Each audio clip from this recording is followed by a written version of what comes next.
மக்கள் ஆய்வு மையம் சார்பில் வெளியிடப்பட்ட கருத்து கணிப்பு பற்றி அரசியல் தலைவர்கள் தெரிவித்த கருத்துக்களை இப்போது பார்க்கலாம்.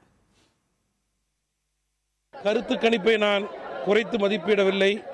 அதே நேரத்திலே மக்கள் கணிப்பே இறுதியானது என்று நான் நம்புகிறேன்.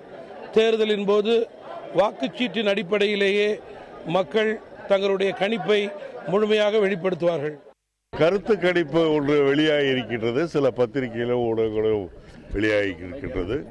பொதுவாக கருத்து கணிப்புகள் என்பது சில பேர் தூண்டுதலால் நடைபெறுகின்ற ஒரு விஷயம். ஆகவே நான் அதை மிகவும் சீரியஸாக எடுத்துக்கொள்ளவில்லை. அந்த கருத்து கணிப்பில் இருக்கின்றது சரியான கணிப்பு அல்ல. 8 மாதங்களுக்கு முன்பாக தமிழக மக்கள் எப்படி தேர்தலை பற்றி ஒரு எண்ணத்துக்கு வருவார்கள், வரவே மாட்டார்கள். அப்படி இருக்கின்ற பொழுது தங்களுடைய உள்ள உணர்வுகளை தமிழக மக்களுடைய வாக்காளர்களுடைய உணர்வாக கருதி ஒரு கருத்தை உருவாக்குவதற்கு உண்டான முயற்சிகள் நடக்கின்றன.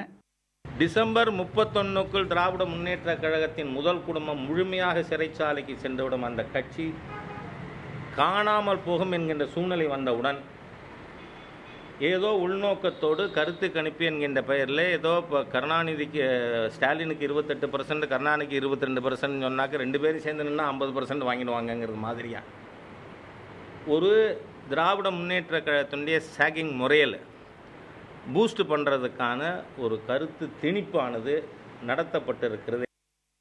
மக்கள் இன்னும் தேர்தல் மனோநிலைக்கு வரவில்லை.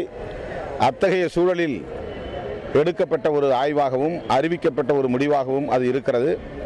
இன்னும் ஓரிரு மாதங்களுக்கு பின்னர் தமிழக அரசியல் சூழலில் நிறைய மாற்றங்கள் நிகழ வாய்ப்பு இருக்கிறது.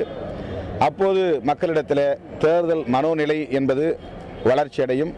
அந்த நேரத்தில் எடுக்கப்படுகிற சர்வே மற்றும் அதன் தொடர்பான முடிவுகள் தான் ஓரளவுக்கு பொருத்தமாக இருக்கும் என்று நான் நம்புகிறேன்.